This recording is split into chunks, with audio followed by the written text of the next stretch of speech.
Bonjour à toutes et à tous qui me rejoignez à nouveau sur un tirage avec l'oracle Akasha d'Émilie Nicole, illustré par Carla Cartagena, que j'adore. J'adore les dessins de cet oracle. J'ai déjà tiré les cartes, je vais les découvrir avec vous. L'amour, nous allons parler de sentimental encore une fois, décidément, mais bon, comme je vous ai dit, nous ne sommes pas beaucoup sur la chaîne, donc c'est toujours les mêmes personnes, du coup, ce sera toujours les mêmes énergies, ce qui est finalement une logique. Merci à ceux qui se sont abonnés à ma chaîne, bienvenue à vous. J'ai vu qu'il y avait des nouveaux abonnés. Alors, avec la carte de l'amour, cette carte fait référence au domaine sentimental, bien entendu, mais aussi peut faire référence à la bienveillance que l'on a en nous, l'estime de l'autre, l'estime de soi. Elle peut aussi traduire le besoin d'être aimé. À côté, nous avons la carte de la persévérance. Magnifique carte.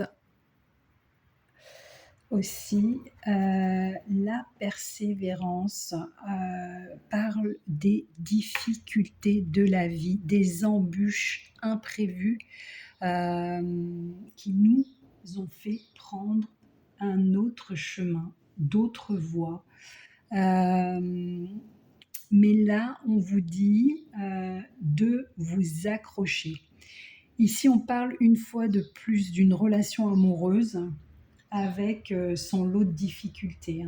Apparemment, il y a des difficultés dans vos amours, les cocos. Avec la carte du professionnel et le muguet, sachez que le muguet avant était une fleur qu'on offrait pour dire son amour. Aujourd'hui, c'est une façon de fêter la fête du travail. Donc on parle vraiment de quelque chose de sentimental ici.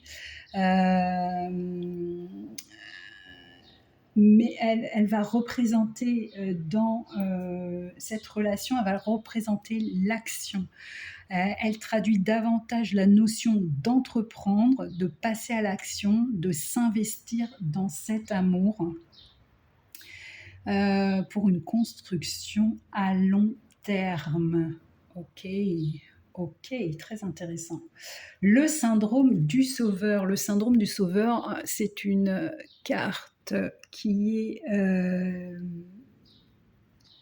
aussi très intéressante dans ce tirage. Alors, moi, j'ai quelques questions à vous demander parce que j'ai plusieurs personnes, plusieurs situations. Êtes-vous quelqu'un de trop empathique?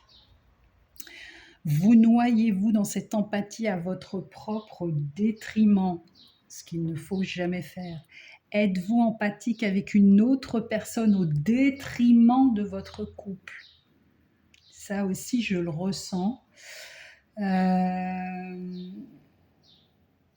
Ou bien, il peut y avoir aussi ici quelqu'un qui n'est pas assez empathique avec l'être aimé. Ok. C'est bien de ne pas vouloir être le sauveur, c'est très bien de ne pas vouloir être un sauveur pour tout le monde. En tout cas, dans tous les cas, en aidant l'autre, parce qu'en aidant l'autre, en fait, on recherche une forme de reconnaissance. Mais dans l'amour, il faut vraiment un juste milieu. D'abord pour vous, puis pour l'autre. Mais en aucun cas être un sauveur. Chacun doit marcher seul sur son chemin. Et surtout, ne sauvez pas quelqu'un au détriment de vous-même, ne sauvez pas quelqu'un parce que vous êtes trop empathique et j'entends vous pourriez perdre l'autre. Voilà. Est-ce que ça vous parle? Dites-moi en commentaire si ça vous parle. En tout cas, c'est ce que je ressens. La réussite. La réussite, bah écoutez, on n'en parle plus. La réussite, ça veut dire la réussite. La réussite.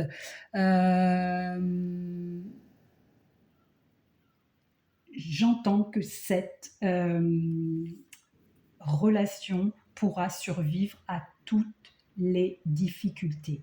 Voilà ce que j'entends. Le monde subtil, c'est pareil, hein, on n'en parle plus, on sait. Le monde subtil, c'est l'au-delà, c'est les anges, c'est les guides, c'est les synchronicités, c'est Dieu. On vous dit que cette relation est protégée. Cette carte me dit aussi d'ouvrir les yeux parce qu'on vous envoie beaucoup de synchronicité pour marcher vers la relation de votre cœur. Et puis nous avons en dernière lame le bilan. Regardez, la personne fait le bilan de son mariage. La personne fait le bilan de sa vie amoureuse. Cette carte invite au changement et ajustement nécessaire pour envisager quelque chose de durable et de concret avec l'être aimé, avec la personne de votre cœur. Voyez, c'est vraiment une invitation à changer, à devenir peut-être plus empathique, sans vous sacrifier bien sûr, à faire des choses beaucoup plus concrètes pour que l'autre personne ressente que vraiment vous l'aimez. Bref, cette carte, le bilan, vous appelle au changement. En dos de deck, il y a quoi? La confiance en soi. La carte numéro 19. Elle vous dit quoi, cette confiance en soi? Croyez en vous. Cet amour est possible si, comme je vous l'ai dit, vous faites les changements nécessaires, des changements positifs nécessaires pour vous et l'autre, des changements positifs à l'intérieur de vous. Ouvrez-vous, on me dit ouvrez-vous à l'amour. Y a-t-il quelqu'un de buté là qui regarde? Ouvrez-vous à l'amour, on me dit ouvrez-vous à l'amour. Voilà, il n'y a pas de secret de toute façon, hein. C'est pas magique, hein. C'est soit on s'ouvre, soit on se ferme et on n'a plus rien. Alors, je vais tirer une carte, j'ai envie de la sagesse de la terre. C'est vraiment dans le thème là. J'ai fait terre, ciel et terre. Elle est tombée. Qu'a-t-on à nous dire aujourd'hui? Libertad, liberté, liberté. Elle est très sombre cette carte. Elle est très sombre. Est-ce qu'il y a quelqu'un de très sombre derrière cet écran? Alors, 6, liberté.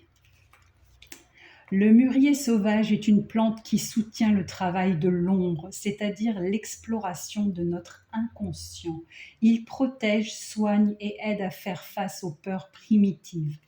L'obsidienne met en lumière les failles, les faiblesses et les blocages intérieurs et fournit du soutien pour y faire face. Pour atteindre la vraie liberté, un travail sur notre inconscient est nécessaire. Affrontez vos peurs les plus profondes, explorez vos émotions les plus dures à vivre, vos peurs, vos hontes. Ce n'est qu'en les reconnaissant et en les nommant que vous pourrez vivre avec et ainsi être libre. C'est magnifique. Ne vous aventurez pas seul dans les recoins cachés de votre âme. Faites appel à la déesse noire qui vous guidera et vous protégera. J'en ai des frissons. Je suis prête à affronter. Alors, moi, je dis je suis prête. Je suis prête à affronter ma pire peur ou ma plus grande honte. Je sais que je ne suis pas seule et que la déesse noire me guidera vers la vraie liberté. Eh bien, c'est poignant tout ça là pour moi. Un petit message de notre Merlin l'Enchanteur. Je regarde quand même l'heure. Le combat des dragons n'est pas peur. Hop, hop, hop. De la vérité. Ce n'est pas toujours facile d'affronter la vérité, car elle implique qu'un changement s'ensuivra. Même si tu penses perdre une chose, en réalité, tu as beaucoup à gagner. Dans quelque temps, tu le découvriras. Merci Merlin. Je ne sais pas à qui cela s'adresse. En tout cas, c'est très joli. J'ai envie de tirer aussi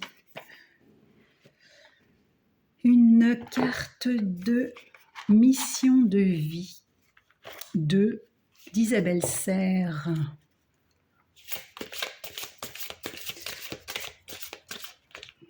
Qu'est-ce qu'on vous demande de travailler? Qu'est-ce qu'on vous demande de travailler? Ah, il y en a 3. C'est trop. Olé. Le guérisseur. Le guérisseur. Nous sommes tous des guérisseurs. Nous pouvons nous guérir nous-mêmes. Le guérisseur, ici, on vous demande de travailler votre propre guérison. On vous demande de... ici, on parle de votre plus grande peur, de votre plus grande honte. On vous demande de guérir ce qui vous fait peur et ce qui vous a fait honte dernièrement. Voilà, c'est très très beau comme message. Je vous fais peut-être une autre petite carte parce que j'adore.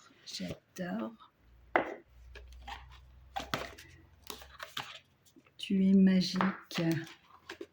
Ce matin, je suis à fond avec l'oracle des souhaits de Stacy Demarco. Oh, faire des cookies magiques. Je peux donner à moi-même et aux autres de bonnes choses. Voilà, vous pouvez vous donner de belles choses et aux autres pareil. Ce que vous aimeriez, en fait, le message, c'est ce que vous aimeriez vous donner de bon à l'intérieur. Vous pouvez également le donner aux autres. Je vous souhaite une belle journée et je vous embrasse. Je vous dis à bientôt.